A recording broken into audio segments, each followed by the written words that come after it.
County in eastern Pennsylvania, west central Lehigh County in eastern Pennsylvania, until 3 p.m. At 2:13 p.m., a severe thunderstorm was located over Shoemakersville, or 11 miles southeast of Scoopsville-Haven, moving north at 20 miles per hour. Hazard, 60 miles per hour with gusts and half-dollar-size hail. Source, Damn, radar $half. indicated. Impact, minor damage to Not vehicles lower. is possible. Wind damage to roofs, siding, trees, and power lines is possible.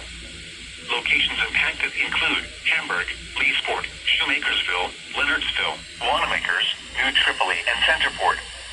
This includes Interstate 78 in Pennsylvania between mile markers 24 and 41. For your protection, move to an interior room on the lowest floor of a building. To report severe weather, contact your nearest law enforcement agency. They will send a report to the National Weather Service office in Mount Holly, New Jersey. Repeating, a severe thunderstorm warning has been issued until 3 p.m. for the following county: Berks,